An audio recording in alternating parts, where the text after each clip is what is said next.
Hey guys, welcome to Super Important Reviews. My name is Steve, and in this video I'll be going over the Diamond X Plus Garage Toys PX Preview Exclusive Godzilla 1955. This is the first X Plus figure I've ever owned, which to my understanding this is the standard version of the character, which there's also the Rick Boy exclusive. But I am really excited to be getting this mold of Godzilla because Godzilla Raids Again was the first black and white film I ever seen. And it was also one of the early Godzilla films I also seen.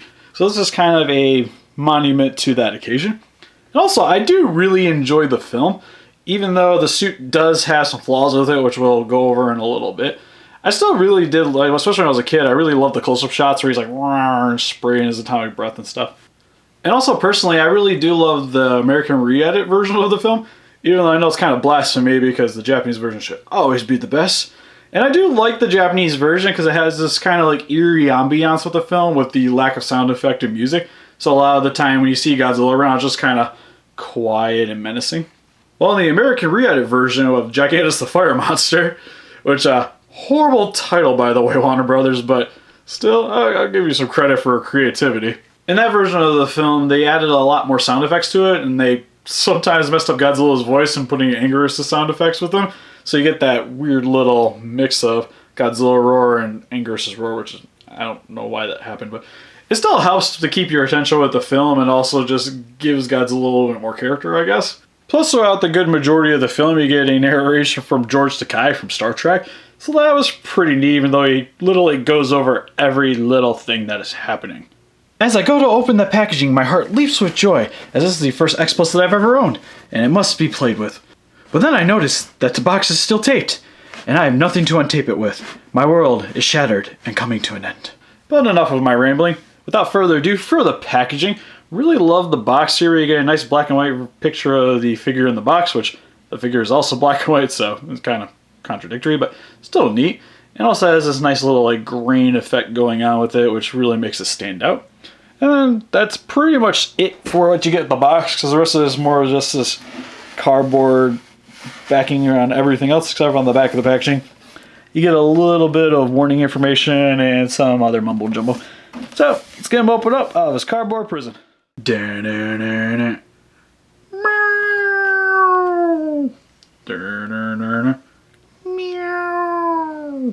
now that we got Godzilla opened up out of his prison, he looks hideous, but in a good way. And one thing before I officially get into the figure is that when you get him out of the packaging, you're going to have to insert his tail, which inside the box it recommends they use a hairdryer to soften up the vinyl here, so that it makes it a lot easier to insert it without possibly causing damage. And you can also use hot water to help loosen it up too, but I really recommend the hairdryer just because it's a lot faster and more convenient. And then once you get it in, it stays in there very snug and securely and really helps to hide the seams a bit here. But for the figure here, I really do love how it turned out. I like the goofiness that this figure kind of conveys with the overall derpy look that this Godzilla had, while also this pose, which is more like a karate pose where he's like, whatcha? Just ready to mess up Anguirus' day. And overall, I think the suit looks sweet as well, because especially with a lot of the imperfections that the suit had, it really conveys on the toy too, which is something that's really cool about the X Plus figures, is that if the suit had flaws in the film, the figure here is going to have these exact same problems. Like if you can see the seam on the suit, you're going to be able to see that same seam on the figure, or if it has a little air hole so the actor can breathe on the inside, you're going to be able to see those on the figure as well. So I think that's a really cool idea that the X Plus designs go with, is that it makes it really different than a lot of the other figures, because a lot of those guys are very stylized and meant to look like how Godzilla should look like, while these are just straight up ripped from the film. So that is something that makes these guys very desirable for me. But to go over some of his details and imperfections, crotch shots. For starters, for his head sculpt, looks really awesome and really is very reminiscent of the film, where he has these giant brows up here and they're very uneven looking. While also you see right here for his mouth, it's not very even and it sticks off to the side a little bit, which you think that would be an imperfection in the toy, but that was actually, if you watch the film, you can see that same kind of extra lip there on the suit as well. So that's really cool. And each of these teeth look really good as well, all individually sculpted. And for this thing being on a vinyl, it's really awesome to see that, because a lot of the teeth you see on a lot of these other figures, and I'll go grab one just for a second, is that when you see them on the smaller vinyls, it's kind of like the teeth are painted on, and then it's just a lot of the plastics lifted up and just kind of blends in with everything else. Well, on this guy, it's something more reminiscent on the SH Monster Arts figures where they're all individually sculpted and the teeth stick out and they look really nice. And overall, really love the coloring of this Godzilla too, where he has this nice charcoal with a lot of light grays, dark grays, and blacks.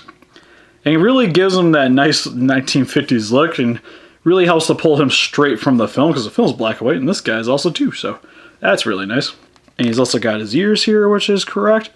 And then I'm not noticing any of the air holes on this guy because you can see some little dents on here, but I don't notice too much here. And also to point out too on this Godzilla, his neck is freaking huge. And then for his dorsal fins, they all look really cool as well. And what's also neat is that some of these dorsal fins also have some imperfections where you can see here where this one's kind of raised up and spiky at the top. This one kind of looked like it melted a little bit. And then the same down here where you get the shifting of the dorsal fins here too. So it really makes it really stand out and gives it a lot of variety between all of these. And at the base of the spines here, you'll notice here that there's a seam line that goes pretty much all the way down to the tip of the tail here, and it comes up the neck here. And it's really noticeable on this side too, coming down his neck and then down the rest of his body. Which I imagine that's for how they get the suit actor in and out of it, is where you see in some of the photos and stuff where they peeled this part back and the actor's kind of popping out of it. That's really cool because you're watching the film and you're really paying attention, you can notice the stuff on there as well, so that's really sweet. And the same with the tail here. What is really weird about this is because down here, you notice that the tail starts here kind of thin and then it expands and then it starts thinning as it goes back up to the tip, and it kind of gives it this weird slug-like proportion to it. But I imagine that was to help balance the suit actor inside, so it has distribute some of the weight in the back so that it makes a lot of the fight scenes with him and Anguirus a lot easier to do. And then for the rest of the tail back here, you can see some imperfections in the tail here where it kind of goes in a little bit, which I imagine that's part of the wire placement probably. So that's kind of neat. And it gives it this nice kind of like folded look at the end of it.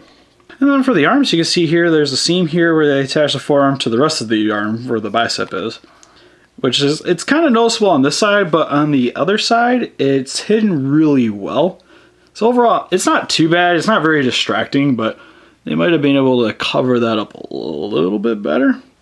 But it still looks really good, and he's got his nice 4 fingers and this hideous looking kind of hand on the inside of here.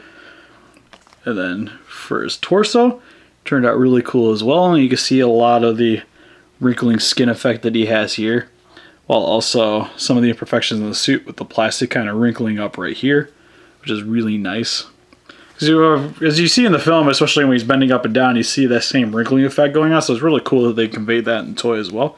And then same down here for his lower torso and his crotch region, you see a lot more of that happening right there. And at the bottom of the feet, you'll notice here that there's a seam line, if my camera would stop not focusing, right here at the top part of his foot, and it pretty much goes all the way around. And then it's also on this foot here as well. But it's not very noticeable, so they did a really good job of hiding that one. And then same with the legs here too. As you can see, this leg looks kind of normal, but still it's kind of shifted back because of the way the suit would have folded in when he was moving around. It has that same kind of imperfection there. And the same thing going on here where it's really noticeable here. And it's really cool to me because it's just exactly what you would have seen from the film, and it just really helps to, again, bring this guy out of the film and into your living room. So I love this figure, which is very surprising to me because I didn't think I was going to like it as much as I really do, because I really like my figures to be articulated, and this guy definitely falls into the statue category where this is the pose that you're going to be getting him in. And I really do love my things to be articulated, and pretty much all my entire collection, because I really do like to pose the stuff myself. But I really love the way that this figure turned out. Overall, I just think it's gorgeous. So for some quick comparison, here he is compared next to the NECA's 24-inch long Godzilla 2014 and the Hong Kong Brawl Gypsy Danger, which really helps to convey the size of this guy because he stands at about 12 inches tall and is 30 centimeters in height. And here he is compared next to some of the larger Bandai America figures I have with Kiryu and Godzilla from Godzilla X Mechagodzilla. And as a bit of a preview, here he is with the X Plus Anguirus 1955. And here he is compared next to the SH Monster, Taisei's Godzilla, and Godzilla 1964. So overall, G55 here, I think he turned out really awesome. Really love the amount of detail on this guy and the paint job, and it really rivals that of the SH Monster Arts line. And I also love that how they brought the imperfections from the suit from the film onto the actual figure, and really helps to make him different than pretty much everything else on the market. And also really helps to bring back all the memories of the film to your living room. So if you guys are big kaiju collectors and really love Godzilla and you can afford the little bit of a hefty price tag, then this guy needs to be in your collection. So what do you guys think? Do you guys like Godzilla raids again? What X Plus figures do you guys have? Or do your guys' figures need articulation? Please let us know in the comments. We'll have a closer picture on Facebook. You'll click the link description below. Please don't be afraid to share this video around. And if you like this and want to see more stuff like this, please give us a like and subscribe. Thank you guys for watching.